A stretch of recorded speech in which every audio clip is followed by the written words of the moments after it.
Hey guys, today I'm going to show you how to solve a problem using the division algorithm. So let's do a sample problem here. We're going to do 452 divided by 5. Alright, the first thing you want to do is check and see if this 5 will go into a 4. And since 5 is already bigger than 4, we know that 5 will not go into that number.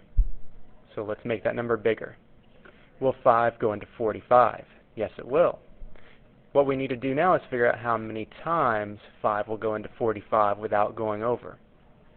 Start with what you know.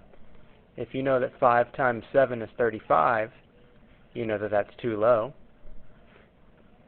5 times 8 would be 5 more than that, which is 40, still too low.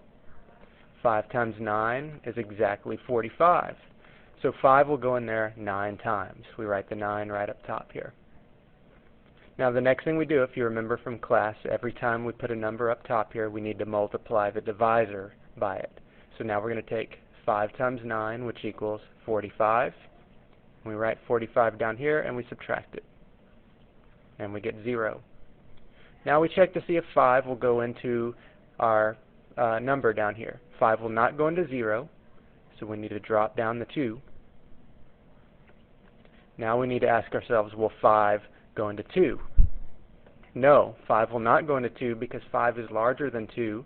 So if you remember, whenever we drop down a number and our divisor still will not go into it, we have to put a 0 at the top. Okay? Now, since there's nothing left to bring down, and 5 will not go into 2, that means that 2 is our remainder.